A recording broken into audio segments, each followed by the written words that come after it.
find me. So he went around the day we got married and introduced himself as Mr. Rogers. He was a neat guy.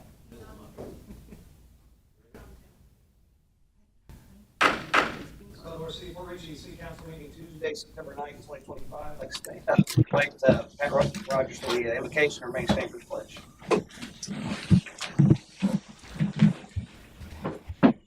Heavenly Father, we come together for this meeting of the City Council of Port Ritchie to make wise decisions for our future in the city, and also that we have a Care Fest coming up, and we already have some Port Ritchie residents who have asked for assistance with their homes. That would be 927 at Waterfront Park, where we start. And we ask, in heaven's name, we ask everyone to do their absolute best. In Jesus' name, amen. Flag of the United States of America, and to the republic for which it stands, one nation, under God, indivisible, with liberty and justice for all.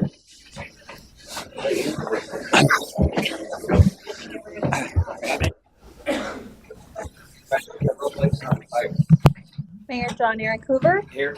Vice Mayor Chris Mayer. Here. Councilman Robert Hubbard. Here. Councilwoman Lisa Burke. Here. Councilwoman Christine Sullivan. Here. City Attorney Nancy Meyer. Here. City Manager Andrew Butterfield. Here. Thank you. Okay, first up, we have 4 sets of minutes. I'll just go through each one of them. So look for a motion for the July 1st City Council workshop minutes.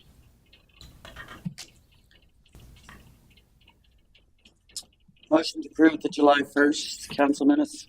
I'll second. Okay, motion second. Any further discussion? All in favor, signify by saying aye. Aye. Opposed?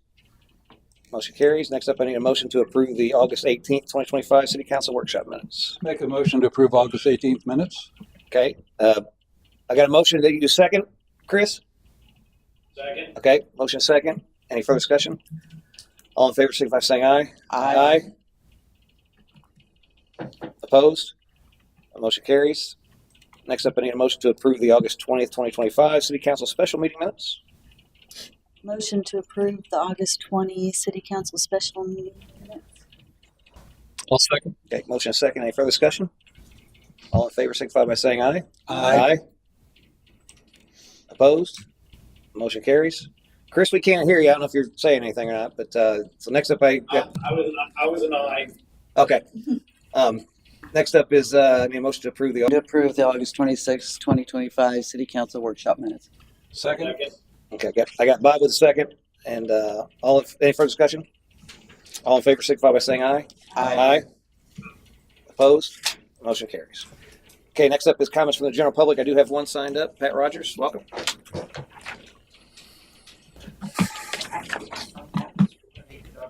Oh, okay. You signed up for the parade. Okay. Okay, that's all I've signed up. Show of hands. Anybody click up? Come to the podium. State your name and address for the record. Devin Aaron, 5414 Bay Boulevard. I just want to talk about CRA. We got $5.3 million in the CRA, and the city really hasn't spent that money properly in the past. And we have such a large surplus in it because we haven't spent it.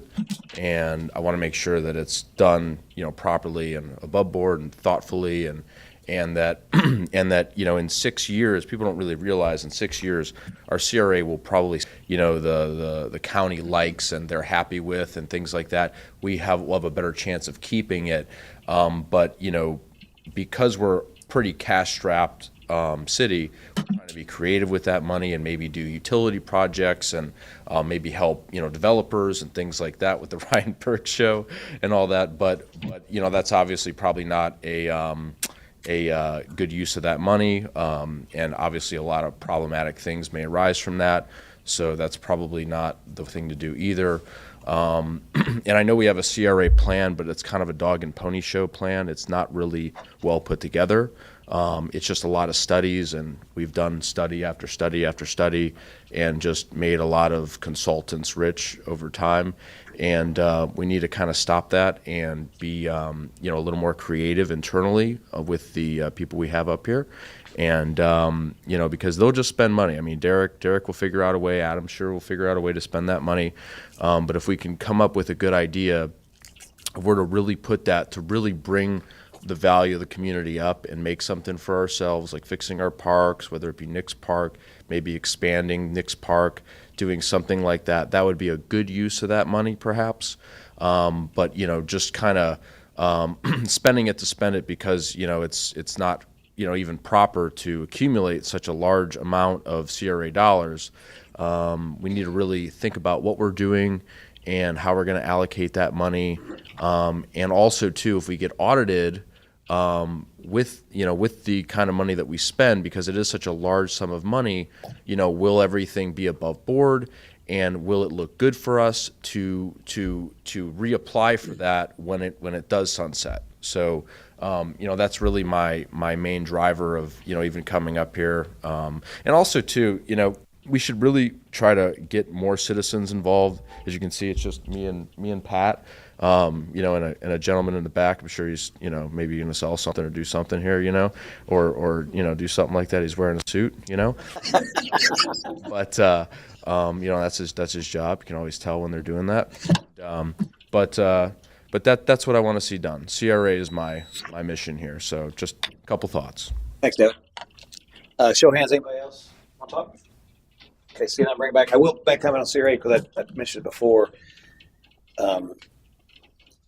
We probably need to, if we haven't already, look at extending that.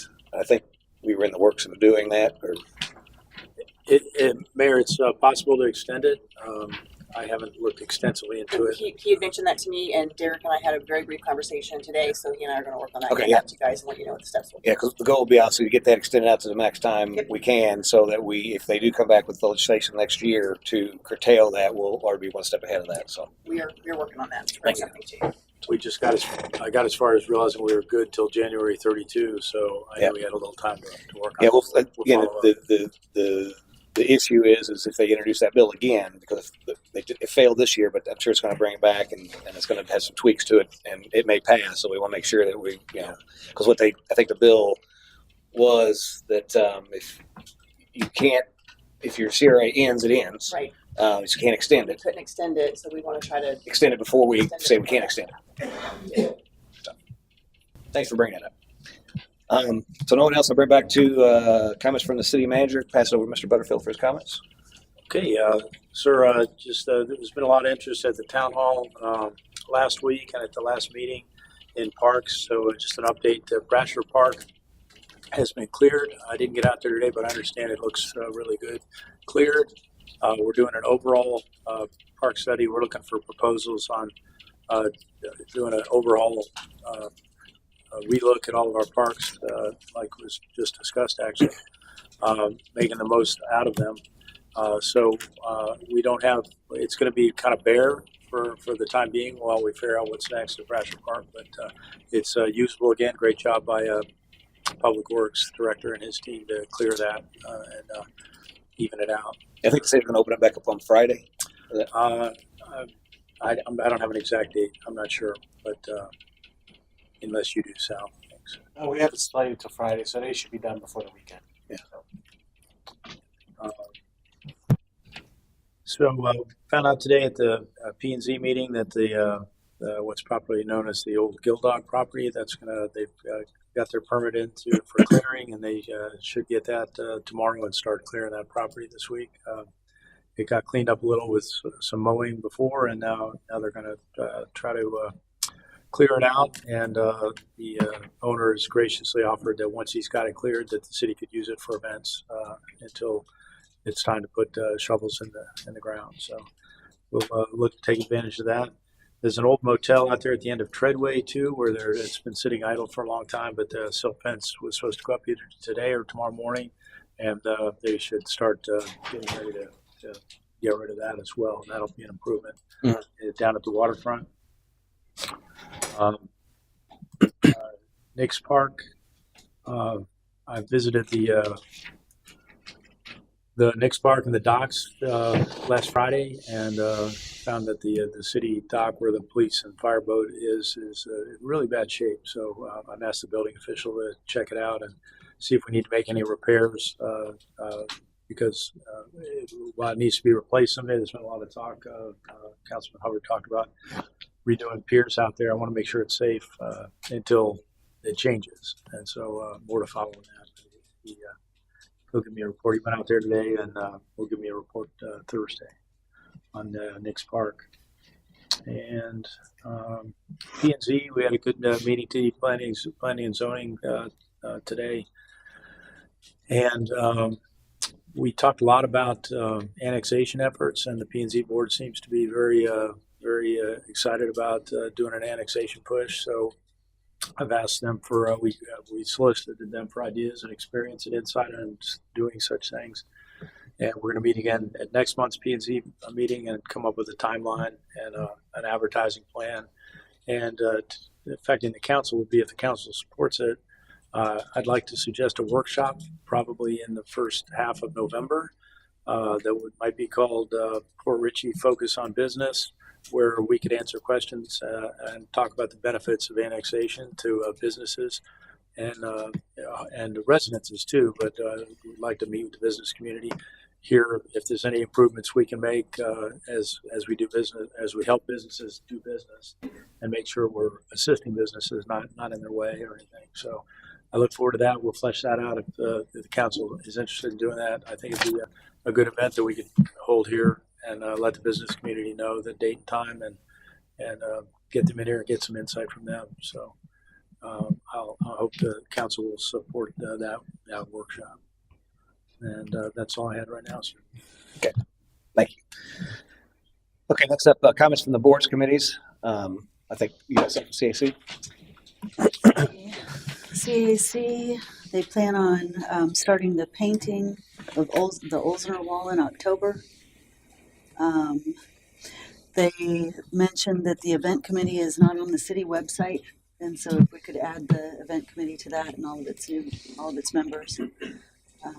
They have come up with Sal and Linda Rodriguez have both drafted a version of a resident info packet, and they want to mail it out initially when somebody moves into town, or maybe a one-time mailing to all residents, and then after that, utilities department would hand it out. But there's two really nice drafts, so I think they want to incorporate those together.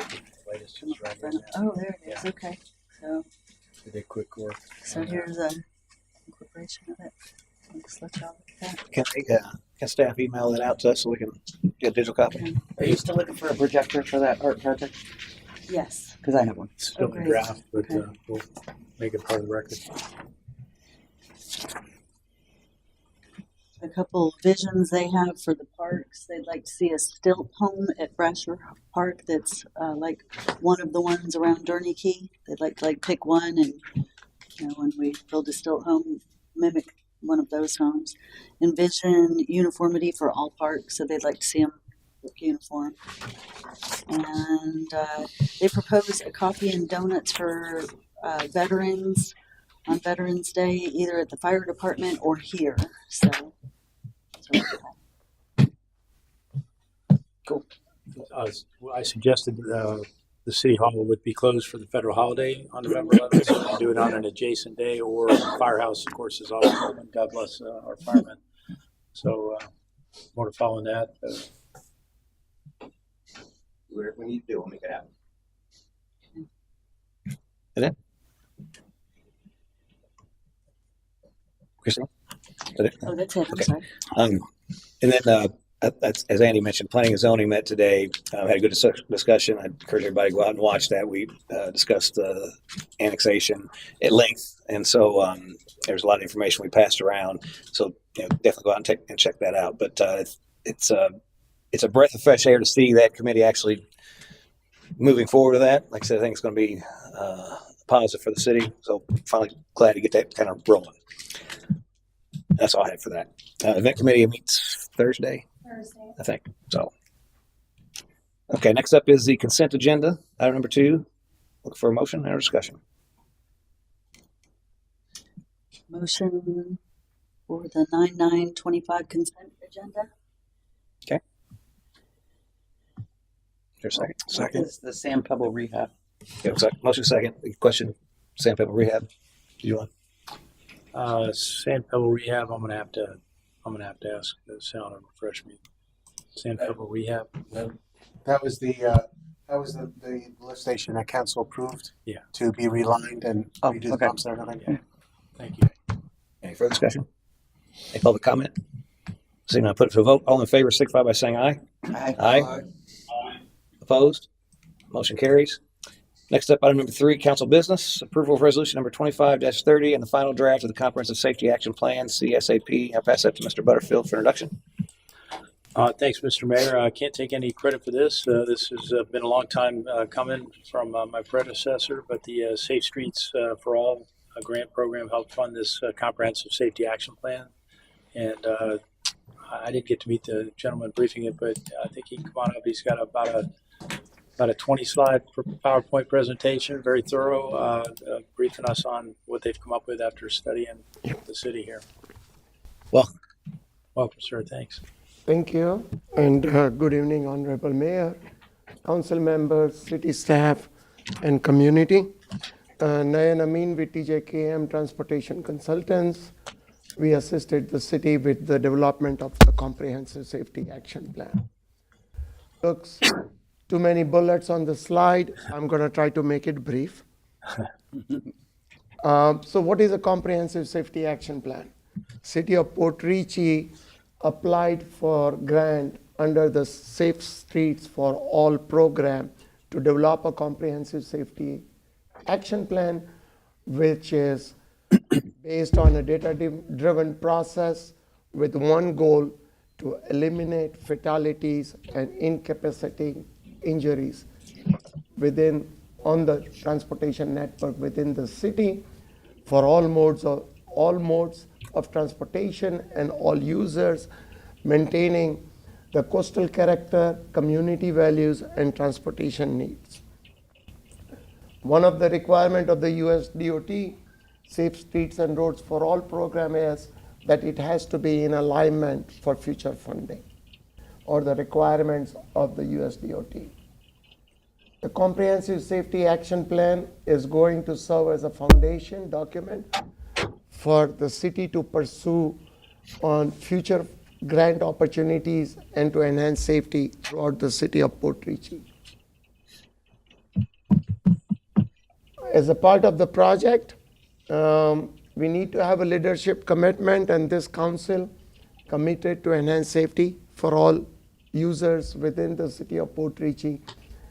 And we have included that in the report, what you have it in the agenda package. Some of the key components: we need to have a leadership commitment, we need to establish a goal, we need to review the existing documents, including the plans and policies. We need to engage the community as well as stakeholders, conduct safety analysis, take into considerations equity, identify the policy and process changes, and identify the projects. The city started the project back in 2024, and today we are here with the final Comprehensive Safety Action Plan and asking the council to adopt the Comprehensive Safety Action Plan. As all of us might be knowing, that some of the key challenges within city of Port Richey is traffic congestion, infrastructure, missing gaps for sidewalks and bike lanes, connectivity gaps, as well as safety issues.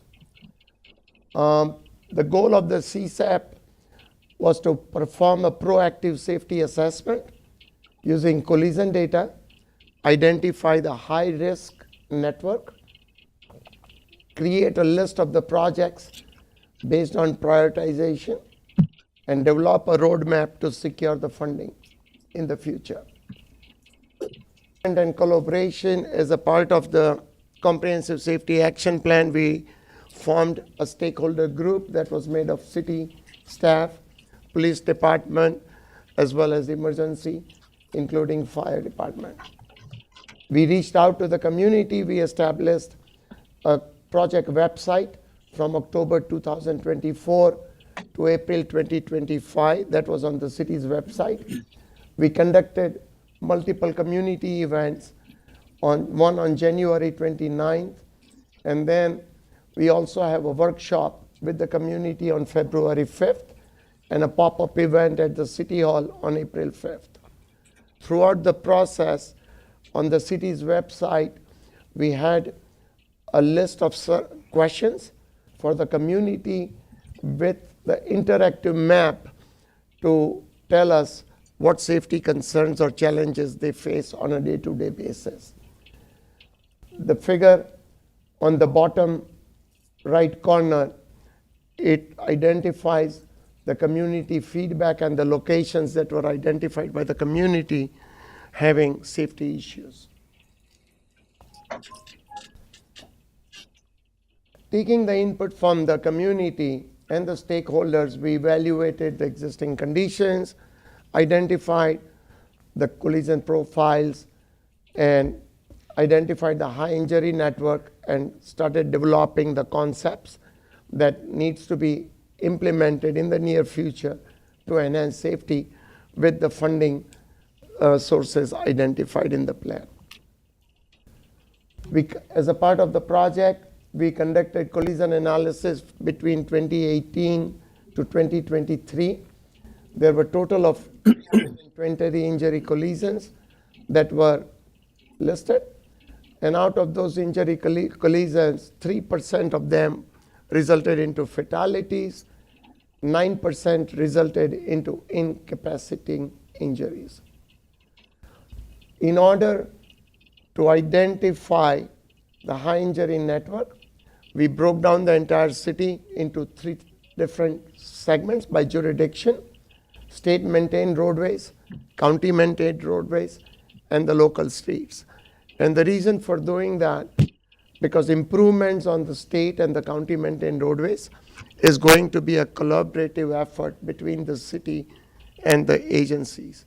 So we felt that it would be beneficial if we separate them out so the city can try to take advantage of the local street projects which are under their jurisdiction. Along the high injury network, vehicular speed, poor lighting conditions, and vulnerable road users were the key emphasis area. The collision types, as I said, the vehicles, we all know when the vehicle speeds are higher, there are more chances of rear end collisions happening. Vulnerable road users, which results into angled collisions or the right angle collisions, what we call it. And then it also, during nighttime, because of the poor lighting condition, pedestrians involved collisions resulted into it.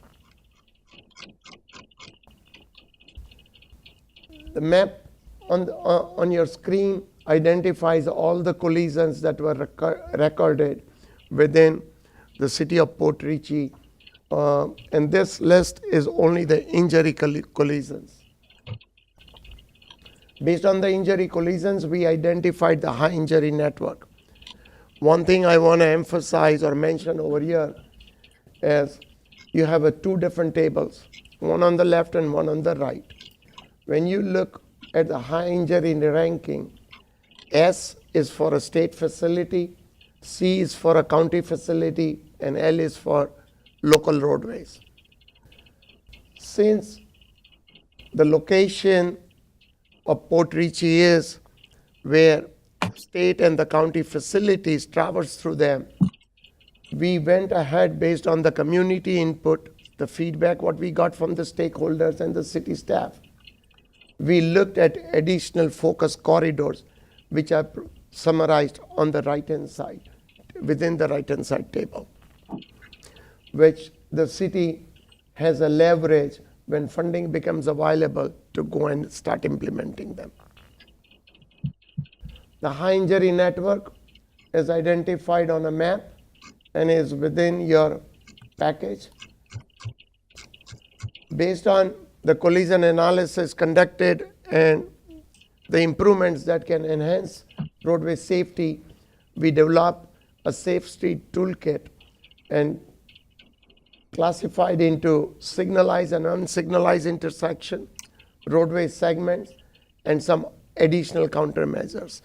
What is it going to allow the city in the future that when there are any safety issues, the city staff would have the Safe Street Toolkit available to identify the countermeasures that can be implemented. Some of the recommended safety projects, they are listed in detail in the report in your agenda package, but some of the prioritization criteria, what we use to prioritize them, mainly the collision severity, the collision types, what are the safety benefits, public input, equity impacts, as well as the cost effectiveness, and the proximity of those high injury network to schools. We looked at 0.25 mile radius around the schools to identify some of the projects. Some of the recommended safety projects, so all the projects that we have identified within the Comprehensive Safety Action Plan, we have developed the concepts for safety improvements and provided cost estimates along with it. So when the city applies for grant funding, they would be aware what type of funding they are looking for.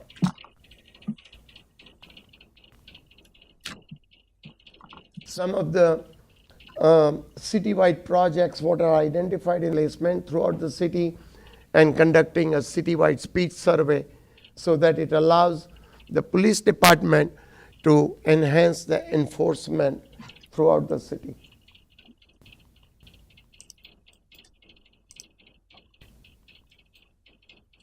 We also looked at the disadvantaged communities within the city and identified what type of improvements and what type of safety issues we are encountering within those areas. And last, we have identified all the different type of funding sources that the city can try to pursue for funding, and upon success, they can start implementing some of the safety projects to enhance safety and operations for all users throughout the city of Port Richey.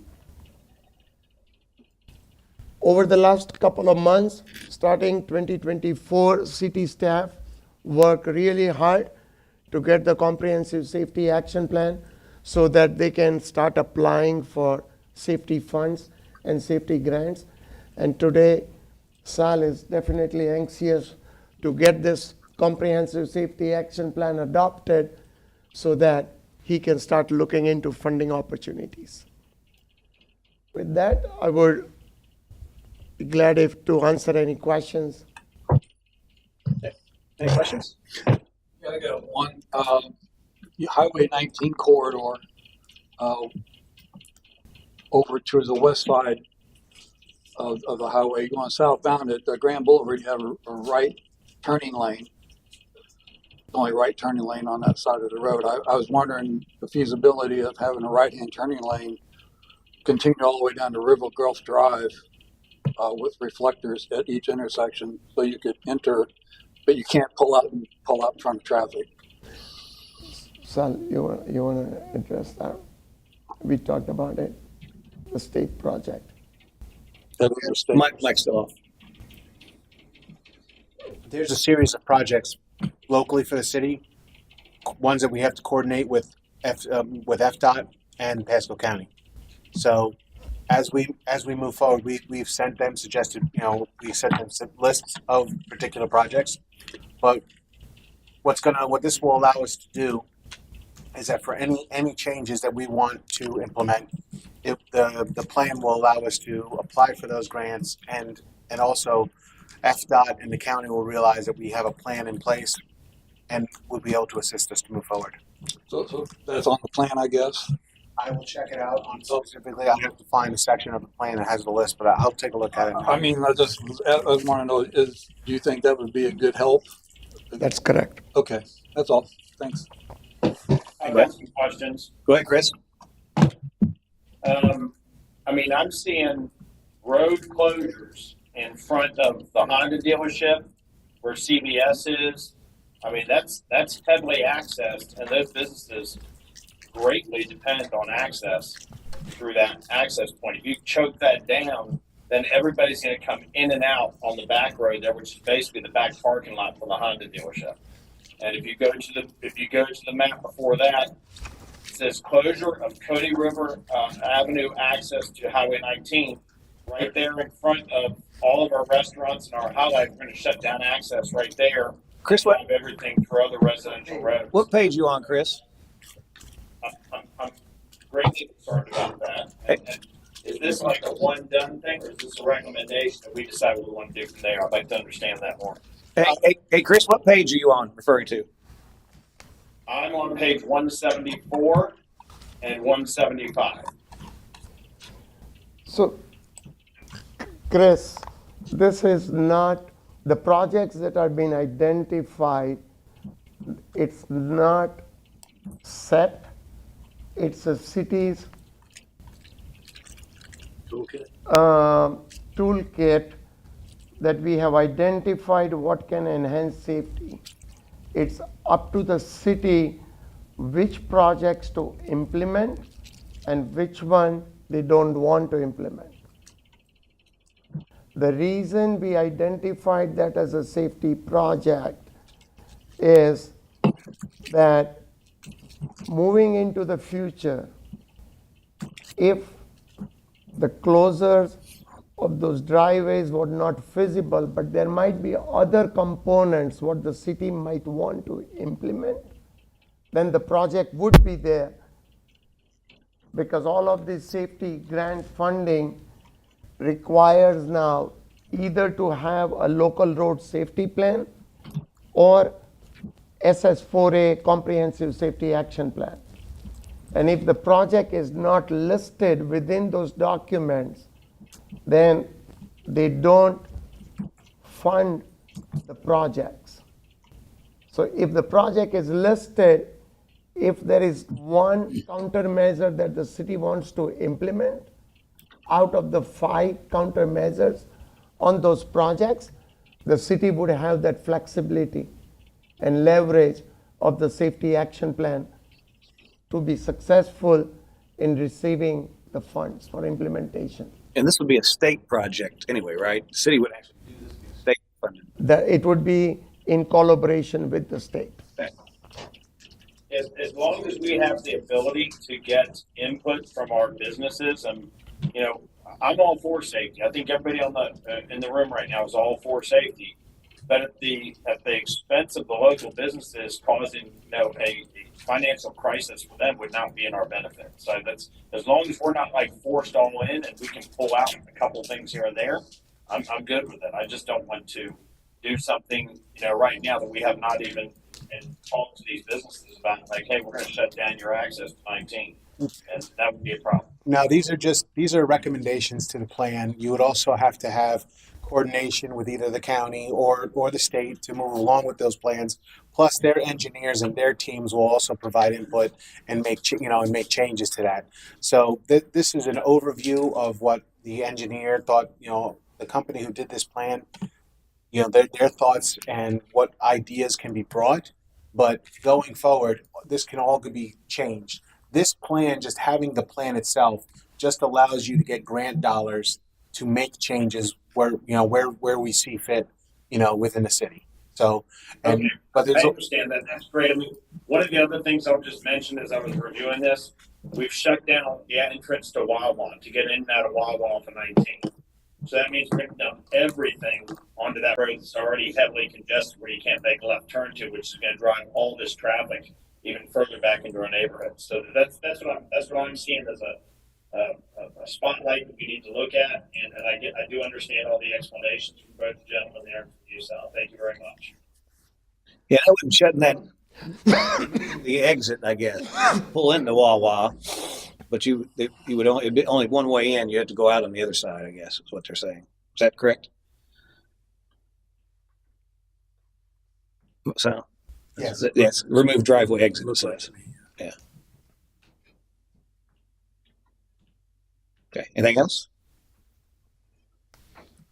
Thank you, appreciate you coming. Thank you. Nancy, you need to read by title, resolution. Resolution number 25-30, a resolution of the City Council of the City of Port Richey, Florida, adopting the Vision Zero approach to traffic safety and authorizing the city manager to implement the policy and providing for an effective date. Okay. So that look for a motion to adopt or more discussion.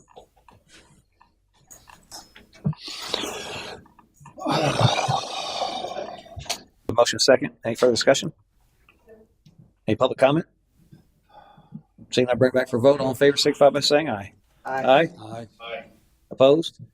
Motion carries. Next up, item number 4, surplus of impounded vehicles. I'll pass that to Mr. Butterfield for introduction. Yes, sir. This is the quarterly surplus of impounded vehicles, vehicles that are essentially abandoned. They've been in the lot for over 90 days.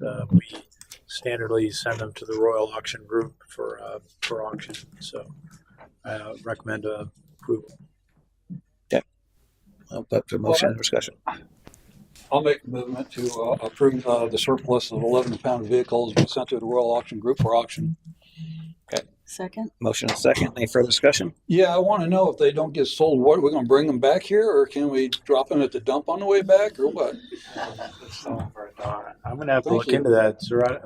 I'm not sure. I think everything eventually goes for something. Because they've round tripped a few times. and We it's- can try. Can I we know. drop off down here at the scrap thing and get They metal value? they do that for us. Yeah. So that they scrap them, and instead of getting a lot of money, we get maybe $100. Because that's all some of them are worth. Yeah, because we so, don't okay. want to bring them back for sure. I'd like to quit round tripping some of that junk, really. So, yeah, but yeah, that's it. Okay. Any further discussion? Yes, sir. Yeah, there's discussion. Sure. So in the past, Dave Miller brought this up, and I would like a little bit of an accounting on this. I'm not trying to create more work for anybody, but I'd like to know if we're actually breaking even on these deals when we send them down there, or is it costing us money to ship the thing down there? Are we paying X amount of dollars for transportation, then a sale fee? By the time we get it there, it's $400. It sells for $100. It just costs the city $300. Is there a method of accounting that could be given to us to show just on one? Let's just call it these vehicles that we're doing right now. Is there a way on these 11 vehicles for us to calculate what it cost us and what we got out of it and what the end game is? Can we come back at a later city council meeting with those numbers, please? Yes, sir. On the right side where it says dollars invested, that means we have nothing invested in any of these 11 cars right now. If there is something that we did have to invest on, something with a special title or anything else like that, then we would go ahead and put that in there. Now that's not counting $1.50 for postage or return receipts or anything like that. But our deal with the auction is they pick them up, they do what they got to do at the auction over there, and then they take their fees out of whatever money they get. So we don't owe them anything. So just so I'm clear, Chief, there's never a time where they come back and say, hey, we had $300 in expenses, it did $100 at the auction, and you owe us $200? No. If they did something like that, we would be looking at a different company and they would lose our business over $200. Okay, I'm just wanted to clarify that. And do we get anything from these when they sell at auction? I guess. And because Dave's been bringing this up for 2 years now, is it okay that we get a snapshot of what happened so we can actually see it? Would it be that difficult, Andy, for us to get that? No, we could track that for you and bring it back as soon as we get it. And like I say, when we get to the fines of $1,700, that's when they go over there.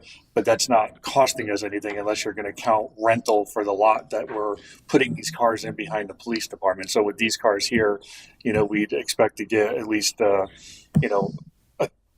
almost $17,000 if you add it all up together at a minimum. But if we don't get that price, it's still not costing us anything because we're paying for a lot regardless of how many cars are going over there.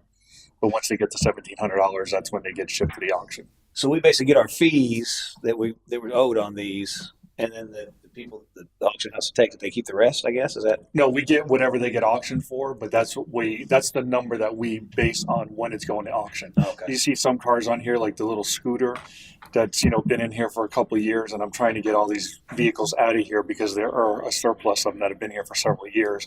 And then when you look at the bottom of the list, they're starting to catch up with ones that have only been here since April. So based on when the car gets here, how much it costs, and every day it's here, it goes up to a maximum of $1,700, and then the fines cut off, and then we go through the process and ship them to the auction. So I guess, Chris, what are you wanting, like an accounting of these? What we have assessed in fees, what it brought to the auction, and then show us kind of where we at financially on it. Is that what you're looking for? You're on mute. You're on mute. Mute. I'm getting ready to make a motion to approve the sale of these 11 vehicles. And I would like to one time just see a snapshot of what happened. We could do it all the time from now on. We'll just put the process in place. And whenever these vehicles actually get auctioned off, we'll come back with a spreadsheet and give the council a report on when we auction these off on this date. This is the amount of money that we got Yeah, it back would be from nice to just kind of see one snapshot. I of it. appreciate that, Chief. Thank you. Yeah, we've already got the motion and a second, Chris. So Okay, we're good. awesome. Any other further discussion? Any public comment? Seeing that, put to the vote. All in favor, signify by saying aye. Aye. I Opposed? Motion carries. Next up is old business. Moving right along. Discussion of old business. Is there any old business to discuss? Yeah, old in there. Okay, start with the old. Old is what are we going to do as far as the speed humps over on Grand that we approved? I figured you might be asking about that. So now we've got this back. I did see some stuff in there about ways to mitigate speed, and we were kind of waiting on it to come back to make that decision or not. I know we had costs and stuff. So is it now we can move forward with that, or? Because also you polled the residents as well, and it was. It's really kind of up to council on which way you want to approach this. Speed humps, speed bumps, to me is, I would consider like the last measure. We can start with lighted signs. We could start with, striping, anything like that as a deterrent to slow traffic down. Or we can put in temporary speed bumps, signs and temporary speed bumps, and see how that goes. I've noticed other streets and areas that have done that before. The plastic ones that take the plastic rubber will last for a very long time. And you put those in, you see how traffic is, and you can go that route. Of course, that's going to affect not only your residential traffic, but also your emergency traffic. So the fire department and police cars driving up and down Grand Boulevard and patrolling are going to have to utilize those bumps as well. So it's kind of up to what council's direction is. As far as the plan was concerned, they didn't have a lot of data as far as the amount. Like there wasn't a high volume of the deaths or major traffic accidents along that corridor. Not to say that there have been a few, but nowhere near some of the more concerned on US 19. So it's kind of like it's low volume compared to 19. Well, we already approved it. Council approved putting up there and just wait to see what these guys said, and they didn't say nothing. So it's still been approved. Now, the reason I brought it up is because two neighbors came screaming at me about why aren't they done? Why aren't they done? You guys approved them last year, and I explained to them it'd be nice to hear from them for insurance purposes and to cover our breath that we also had approval from a certified company, which we got no help from today, to get this done. But there's people flying down the road 60 miles an hour still. All we're looking at is two speed humps to continue what Newport Richie had. They don't have any problem with any of their emergency vehicles on Grand Boulevard. None. So I would probably say 80% of the cars do the speed limit. But it's those guys running 50, 60 miles an hour down there. It's scaring the shit out of everybody. Right? Sorry about the language, but it's frustrating. And they come screaming at me, and it's not my fault. I'm trying to do everything the right way, and we're losing our patience. There's two people over there that wanted speed humps until I got elected and approved it. Now they don't. So that's their reason. So the numbers that you polled on there, a lot of that's political. But if you want to walk over and talk to the neighbors door to door, I'm telling you right now, majority want speed humps. They're tired of it. Was there not? I'm just telling you. Was there not at some point? I'm saying you're doing a poll's not a bad thing. You did the right thing, but I'm just telling you, go door to door, you're going to get a different opinion. Was there not at some point a question that part of that could have been county, and then if we did want the speed humps, we would have to have a survey done? I remember that being discussed. I remember that if we wanted the speed humps, then that means we would have to go back. Grand Boulevard is a county road, but just like Newport Richie, we maintain the maintenance of our segment. So Newport Richey maintains their segment, so on and so forth. So we've been told that several times by Pasco County. And back So- in 1985, they had a safety report stating that they needed to put speed humps on it because at that time, Grand Boulevard was probably the most dangerous road in the state of Florida. But somebody was saying at one point that if county we said did it's up that, to we would us. have to have a new Right. study. And the county said it's up to us. So we talked about it and approved it. We were waiting on this, and so I think the placement was it Alto? Where do we have the two kind of mapped out? Do you remember, Bob? Alto and Regis, I believe, Regis up and by Alto? Regis, up by the Nadio, and another one down By by Alto, one side or the other of Alto. And so obviously our fire department's down further than that, so it wouldn't impact them unless they went down And Grand. you can put it in front of my house and my guy across the street. We'd be glad to have one right there. It'd be fine. So, and I don't like them, but I'm just saying. and I don't think anybody does, but they're already on Grand, and so I would have a hard time saying let's try something else. It just seems like it makes sense to extend them because they're already there. So I don't think it's as long as they're done the same way and they're not those crazy ones like you go down to down here Right. Ollie's. I'd say matching, and they put stripes. They put stripes in front of them, which helps people notice that they're there.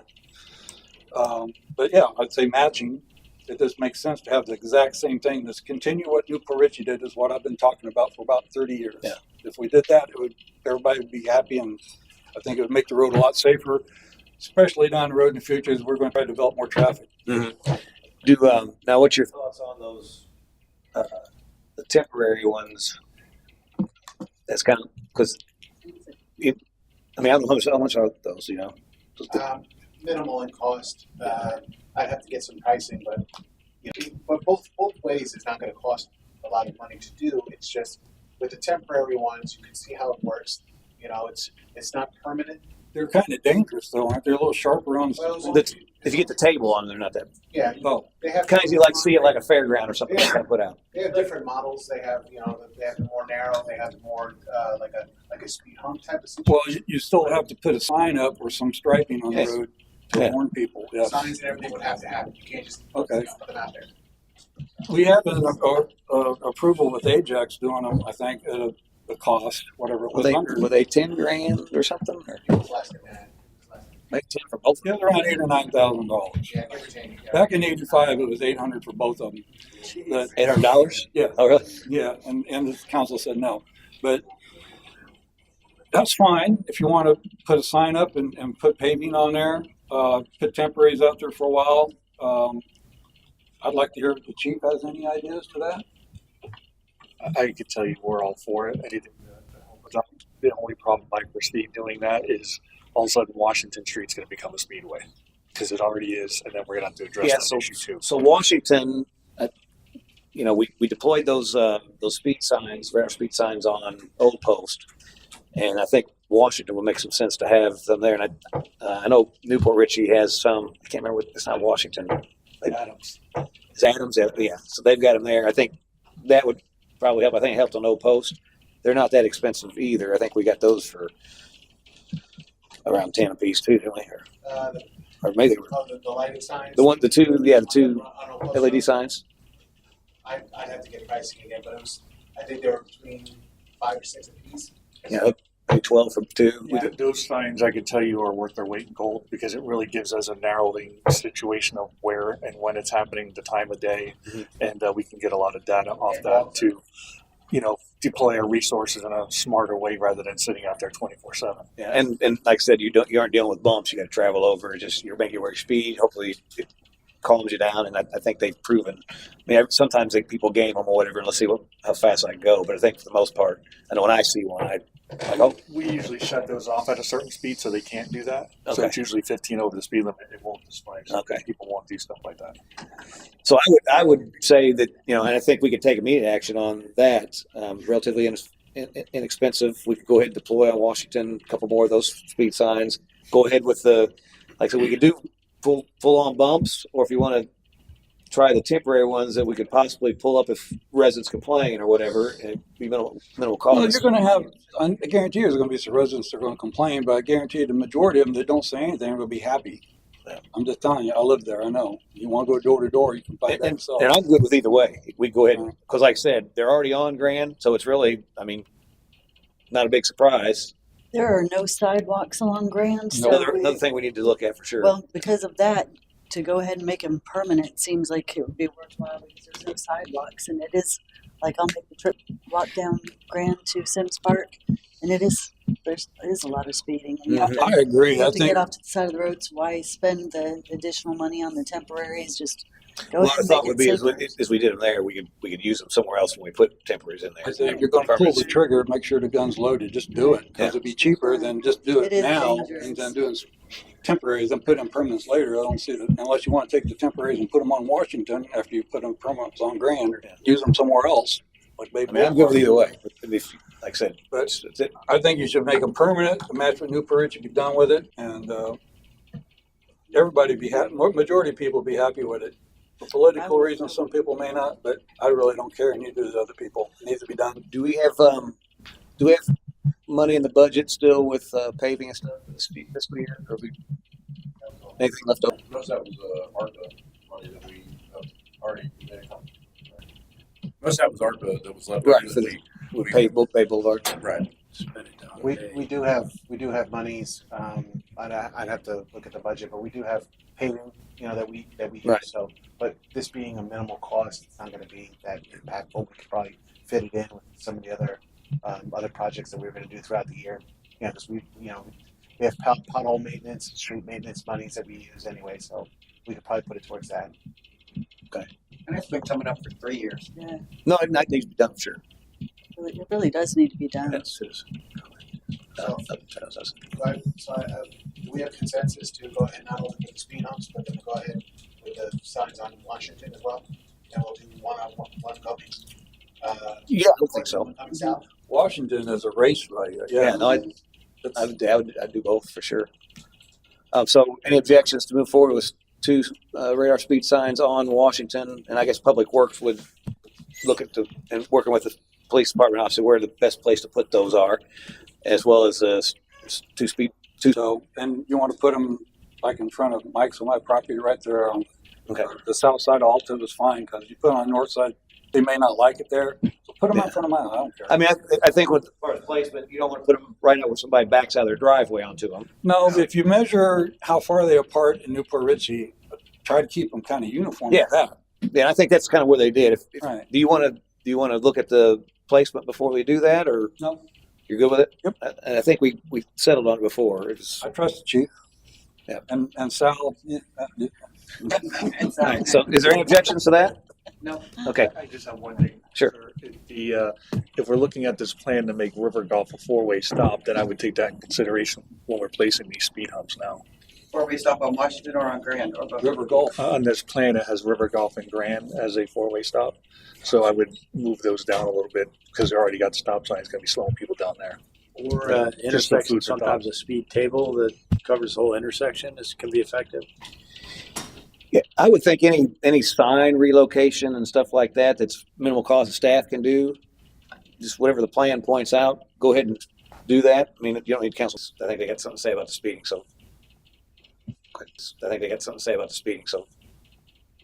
okay. You have something too, Pat? You want to say? I can go next. Hi guys, ladies. Rob Kenworthy, 5800 Queener Avenue. Yeah, we talked about this, I think it was in September, with the speed humps. I like exactly what Newport Richey has. And I take my bicycle through it all the time, and people do slow down. Those sharp ones, I don't like them. I don't think anyone likes the sharp ones. We don't need the sharp ones. You're doing 2 miles an hour over. Okay, so that's on the speed humps. The signs, the speed signs seem to be working okay. Like I said, Washington, I feel the speeds have been a lot better on Washington. I don't hear them as much. I'm not on Washington. Like I said, I'm a block away. So I don't hear the speed as much as I used to. Sometimes you get maybe a motorcycle, these guys with these loud, the smaller cars with the loud exhaust. But other than that, we're doing pretty good with that. What else was there? Just this, I can't comment on any other No, just and the reason I opened it up is just because we just took action that wasn't on the Just agenda. one quick thing. We need more monitors back here, so read it. All right, that's it. Now, I agree with the 100% match Newport Richie, what they have, the signage and the stripes and all that. I think it's better temporary. I think it would be a waste unless, of course, we use it somewhere else. But I think it would definitely help. Newport Richie's a lot slower. All the time, people, nice and slow, nice and easy. I would think it works. Thanks, Rob. I like the monitor idea. I like the Back here monitor. on each side. Well, get us some binoculars, maybe. Okay. Pat Rogers, 4838 Sunset Boulevard. I've been living with these homes for over 20 years down on our side. They're not as big as the Port Richey ones, or the Newport Richey ones. But my tenant at the corner of Queener and Washington, he would like speed bumps, and he would like four-way stop signs over where the senior community center is. Have a stop sign in their parking lot, one for our side of the street, and so there's four ways all the way. Because he witnessed an accident right at the end of Leo Kidd onto Washington, where this guy's backing out of his driveway that lives on Washington, and somebody coming down Washington wasn't paying any attention and just broadsided him. Didn't even attempt to stop. So he's like, put a three-way stop sign there at Washington and Pine Hill.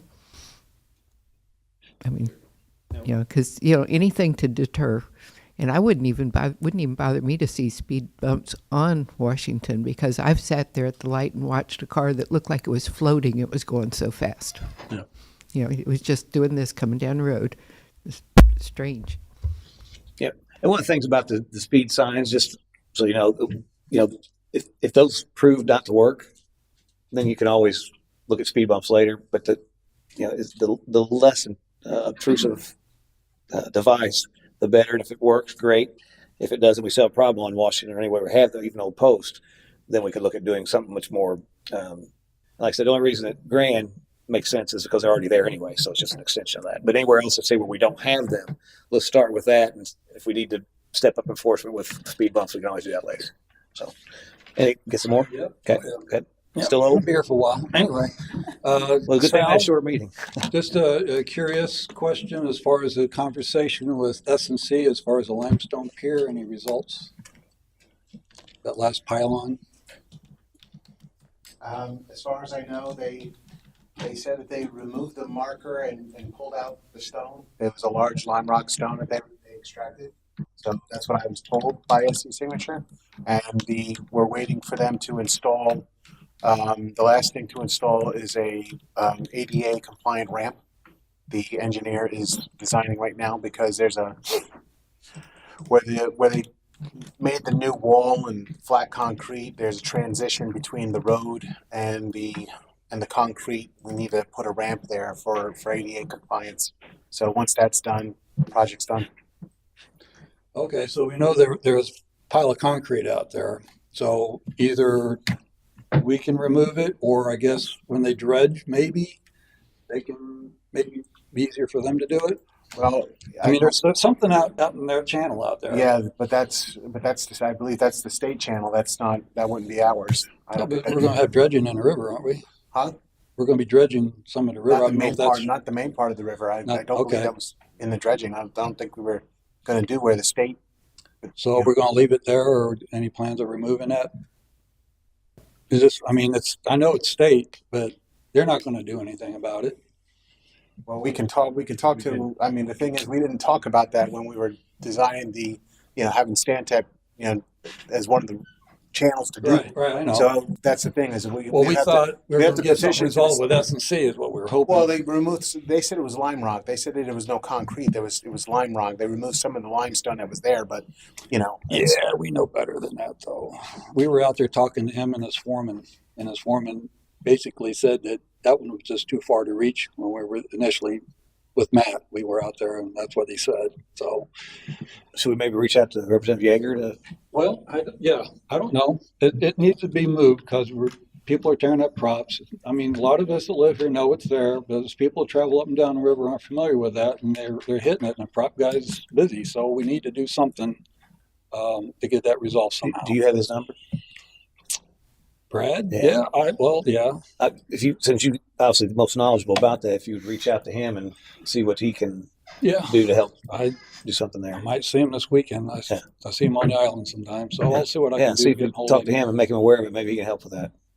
All right. So I don't know that we could really do anything since it's Well, we could. state water. We could pin it, chain it, and get someone just to drag it shore out of the middle of the channel. I mean, it wouldn't be that expensive. And Well, the we could state's probably not mark gonna, it the for Coast sure. Guard and the state's not going to tell you not to do it, and they're not going to spank you for doing it. I'm just saying, we could do that. Well, you have to probably get some kind of permitting for it. I would imagine No. you can't just go out there and Yeah, you can. You can pull that. It's man-made. What's there, so we can pull that out of there. I'm not talking about dynamiting it or blowing it up. I'm just talking about hooking up, dragging it out of the way. That's all I was.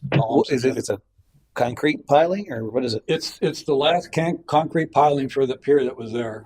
The ones before it were removed. The ones where the bridge went have been removed. It's just that's the one that was left. And if it was part of the pier, it should have been removed with the pier. I know that. We know that, but they're saying it's not. Who's saying it's not? It's S&C. The engineer has verified that they removed everything within the footprint. The engineer. Yes, coastal engineering. Coastal engineering. Okay, has verified So everything. was it out in front of the pier? I guess is that?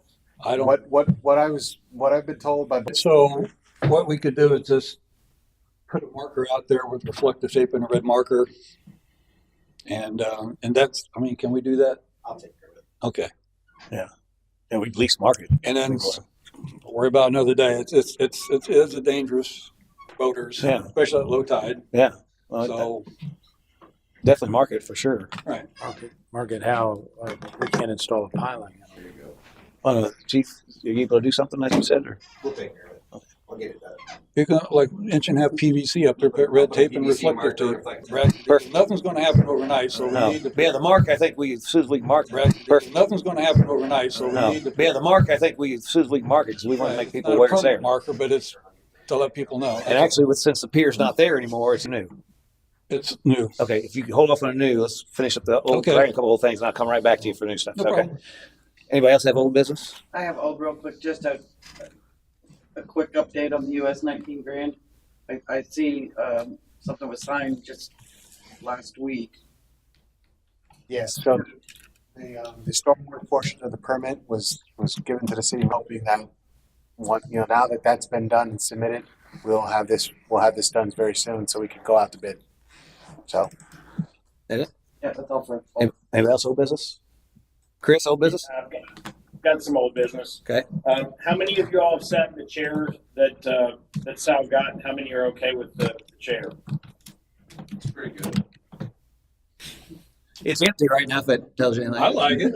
I like the chairs.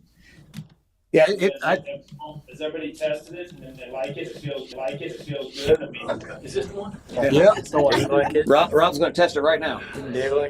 How much was it? No, look at all the empty chairs. Yeah. I'm not really for the chairs. Yeah. It's I think there's other things to spend money on.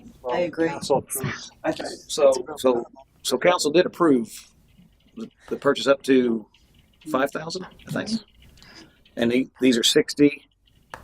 I can do the room for under 5 They are comfy. because the They're a shipping. lot better. The shipping and everything will be a bulk rate because of getting Right. everything at once, and then the price per chair lowers because I'm ordering a bulk amount. So, if you bear with me for just a moment, I can pull up the quote that I have. So And what It will was we under- do with the old chairs? It was under 5,000 what would be the plan for the old chairs? You can auction surplus. surplus. Donate, whatever. They would obviously have to be surplus first, and then they can either be donated or if the church needed them or anyone like that. Yeah. So What's that? I got a solution. I got to hear it. Rob Cameron, 5800 Queen Avenue. Chief's doing a great job. See, take them off $1,000. They don't have to work back grand to go to Washington. Ballpark auctions, you can take all these old chairs, you get what you get. There might be 32 sets of That's right. You work over there. Yeah. 30, 40, $50.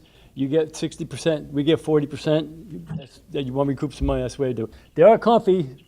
That's a lot of money, but you're not going to get more people to show up because they're comfy chairs, but they are much better. They really are. Yeah, I forgot Rob worked at that auction house. It's, guess I'm done. Sure.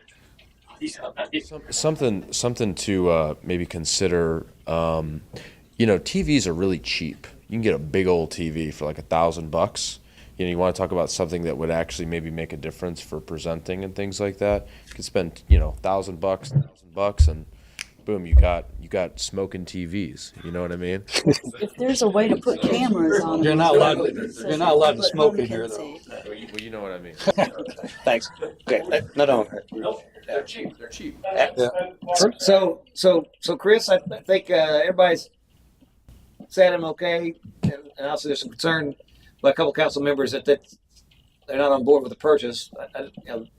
That ship's kind of stale since I've been I through. think of our residents to have a comfortable chair to sit in when they come to see us. Those other chairs, their life expectancy is about 10 years past the due date. There's no cushion on them at all. It's like sitting on a board. So, that being said, since we already approved, Sal, would be okay with you ordering the chairs at this point, so we can get them as soon as possible. I mean, you don't have to wait till you get back so you can make sure because that was kind of your thing you brought up. That's your first mistake. I mean, Chris and I can go pick them up if that saves money too. I don't know. It's not that much money. Okay. Yeah, you don't need all. Why don't you just do like the first 2 front rows or something? You know what I mean? If you want to, Oh, you could do half of them now, or it's a fourth now and a fourth, and yeah, they could do that too. I mean, these are tore up. I mean, these had. I agree. Well, I'll just say it's not a lot of money. It's an investment. Obviously, these are older. They're not very comfortable. And I would envision in the future that we would have times when people are going to be sitting out there, and it's not going to be a bad thing to have comfortable chairs. And maybe when they come out and they realize how comfortable it is, but it's not a lot of money. It's an investment. I think we need to invest in that. We need to probably invest in furniture because this stuff is junk. That thing is scooping down over there with its knee. So, and I know that we were looking at doing EOC stuff in here eventually anyway. So I don't think it's a bad thing to go ahead and move forward with that. Just something else is cheap is donut, cookies, and coffee. That's cheap too. So if you're good, Chris, if you don't want to wait till Sal can move forward and go ahead and Move ahead and get them ordered up, Sal. Okay. Anything else, old business?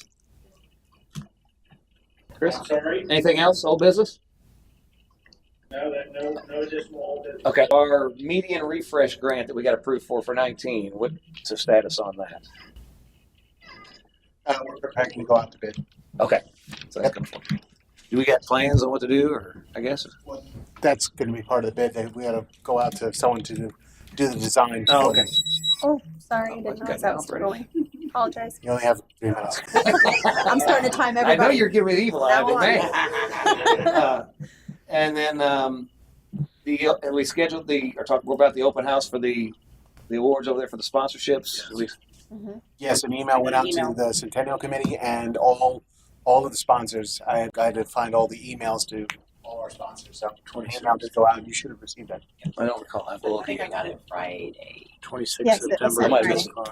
26th of September at 2:00. 2 o'clock. Yep. 26th turn 2 o'clock. Yep. Okay, perfect. And then the flags we talked about, has those been taken care of? Refreshed. New flags have been refreshed for the 9/11 ceremony. Did you see what I was talking about? But one only had one side. Yeah, It's our Florida flag. the new Florida flags actually. They came out, did a nice job on the clock out there, and when they synced everything up, the one clock facing east, when you come in, so the main entrance here, you come in, that one is slow. And I told the guy out there when he was doing it, he kind of argued with me and said, well, they're going to lose time. I said, well, if you don't sync them up, when you sync them up, it's always going to be off, right? And so I've noticed that they're all the same, except for that one is like 2 minutes off, and that's the main one you see when you come in. And I think it's just a matter. I know they're all moving at the same time, so when you adjust them, you adjust all of them. So it's probably going to have to take that one arm off and just make a manual adjustment. Is that something that we can do? Very old. And they did a great job refreshing it, but I don't know why he had it 2 minutes slow. But what we have to do is that, Basically set them all at high noon, right? And at high noon, kick the power on, and then they're all synced. It's very easy to do that. But I will talk to Public Works and Daryl and let him know. It's the little things. So. Put on his list. Yeah. Those things That take clock care is still right twice a day. It is. Yes. Okay, so that's all the old bits I have. So I'll turn back over to Bob. We got to do this. Yeah, I was ready, but now Mother Nature's telling me I need to take a 2-minute break. So I need a 2-minute break. Well, go take your break and then come Thank back. you. Go take a break.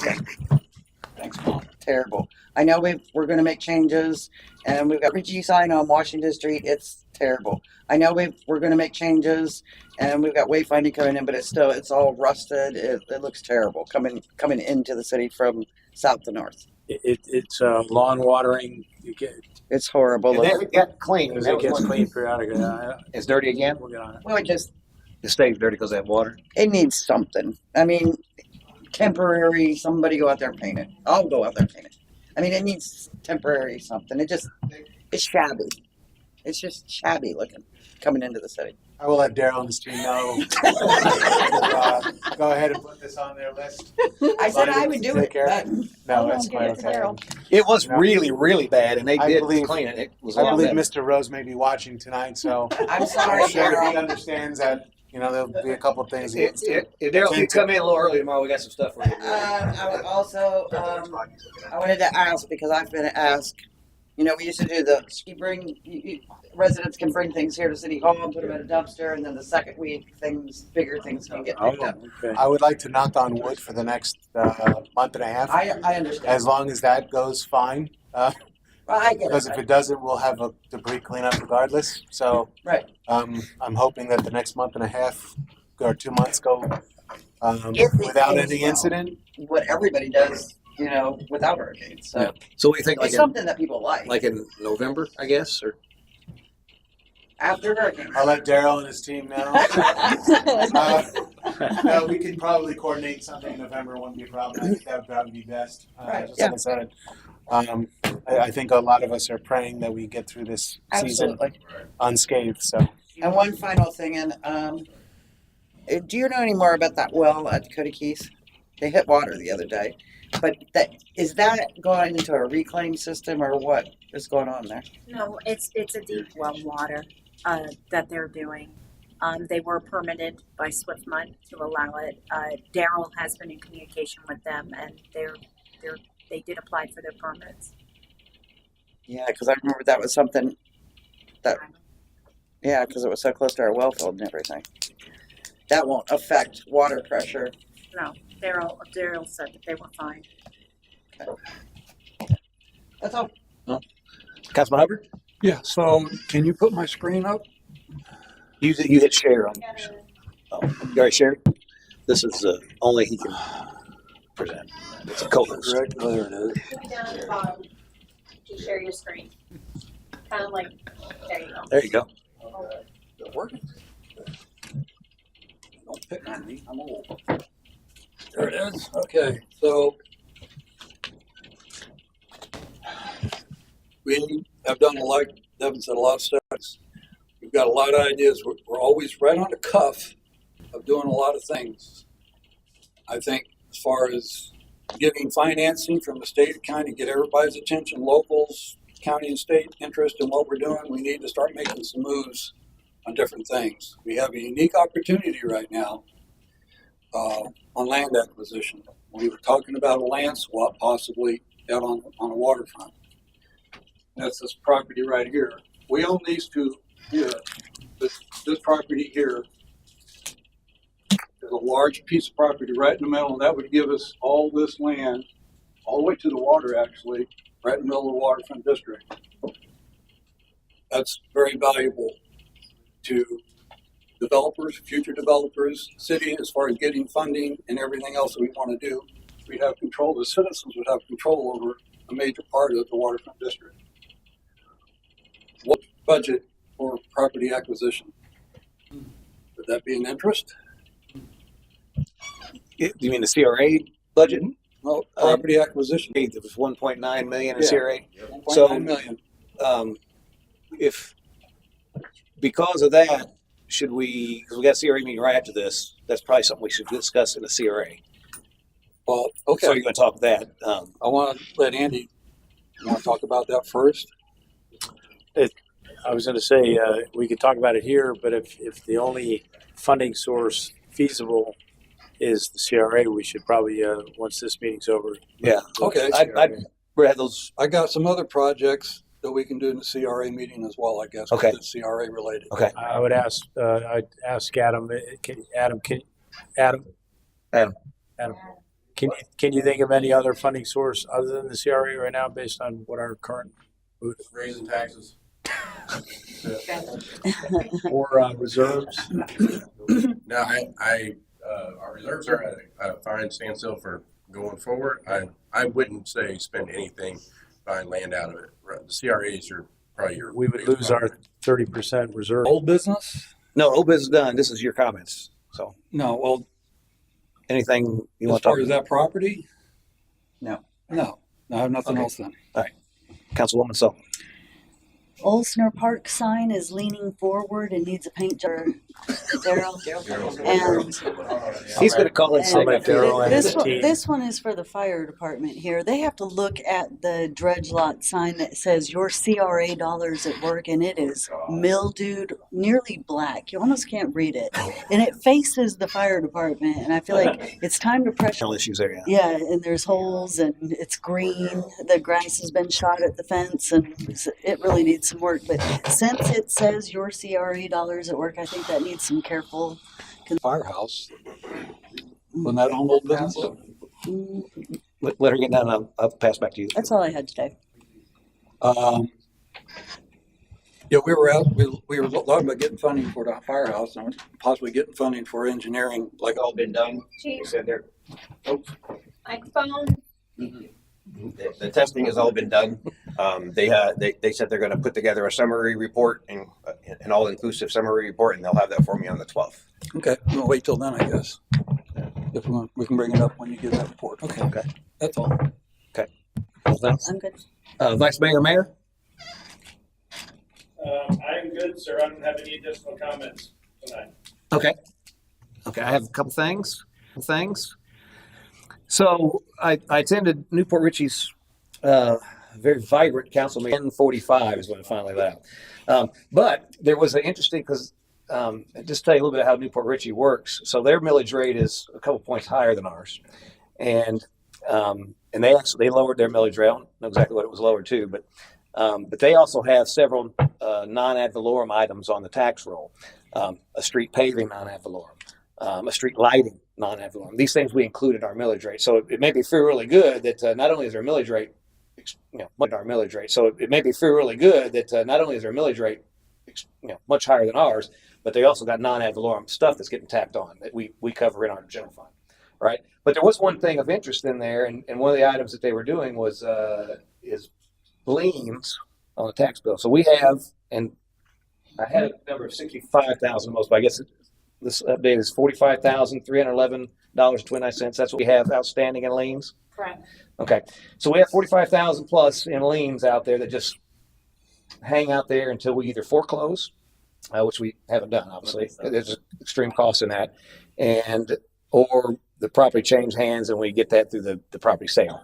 Resolution, it has to be notified 4 weeks in advance, and we can actually take our active liens and put them on the tax bill as non-ad valorem items and attempt to collect those at the year taxes. Unfortunately, non-ad valorem stuff has to be presented to the county by the 15th of September, so we won't make it in time for this tax roll, but I think we should, if the council, be the tax roll. And I will add also, we are going to have a workshop about using a special magistrate coming up in the near future. And if you do that, you're going to have more liens. That's just part of having a special magistrate. Right. So as more liens something come you'll in, be able to do in the future. People don't just make their then every year those liens are going right to the taxes, and we don't have to wait for property change hands to get our money. So is there any objections to move forward on that? I think it's a really good option to try to collect. And some of this, how long's some of that stuff been out there, Veronica, for years? Yeah, I go back to at least 2009. Yeah. And so it just amazes me that we've let that sit out there when we have the tools and toolbox to be able to do that. So anyway, that was great information. It's one of the reasons I try to attend and I network with other municipalities and whatnot. So what things like this that I learned about, we can bring back here and put it to work. The other thing I wanted to bring up is after the meeting today, the planning and zoning meeting, Mike Faraz was here, and a couple of days ago I was in the city manager's office with Sal, and they're getting ready to tear all that stuff down to Gill Dog Properties, and so when Ryan purchased that, he said basically whatever you guys want, whether it be fencing or buildings or awnings or whatever, you can take that and use it how you want.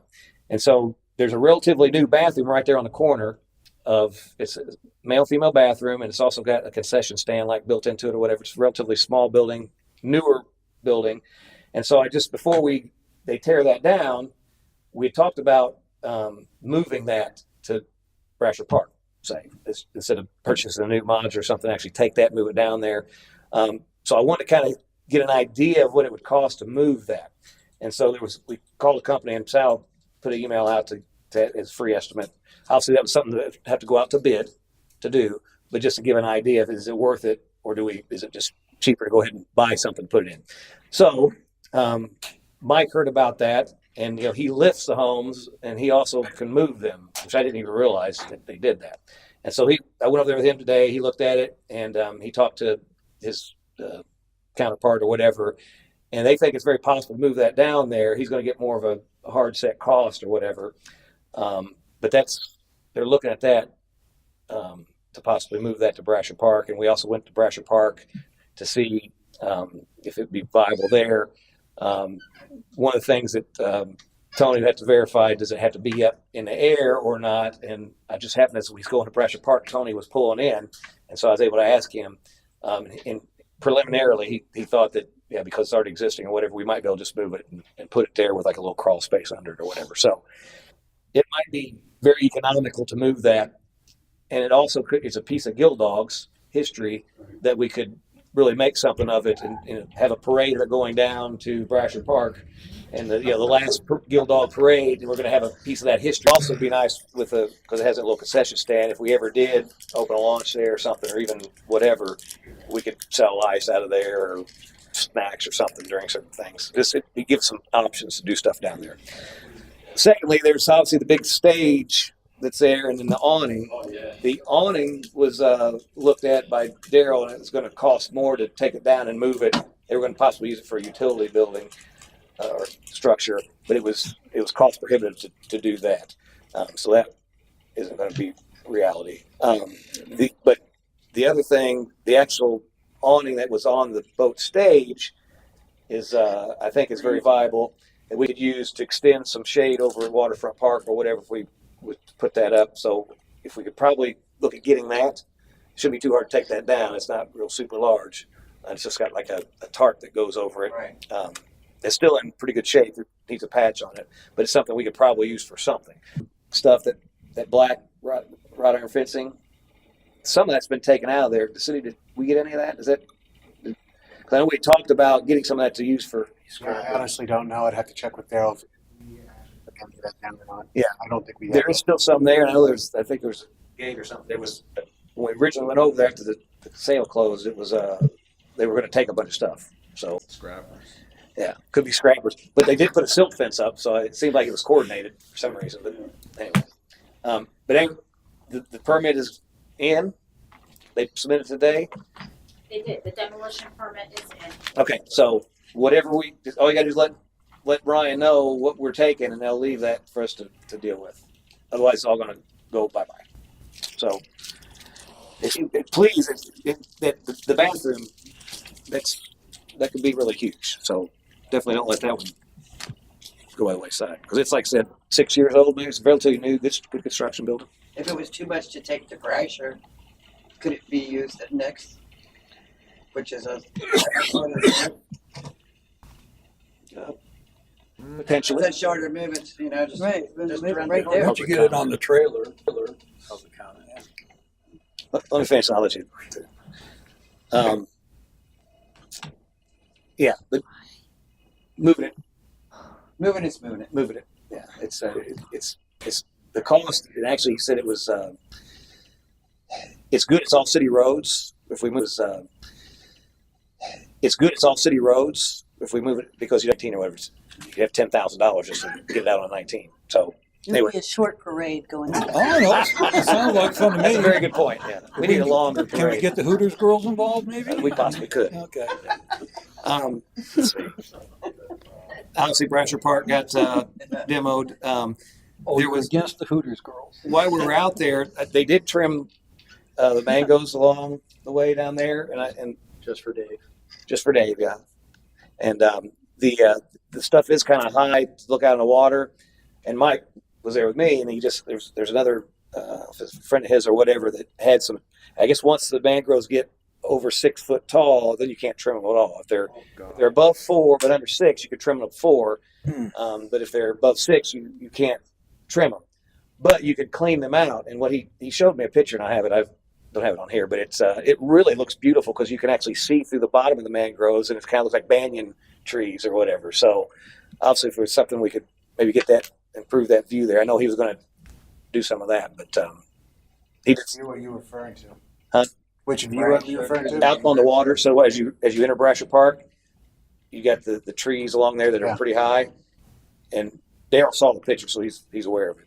It's honestly something we can do, but it would really enhance the view there, even on the side. Waterfront Park too.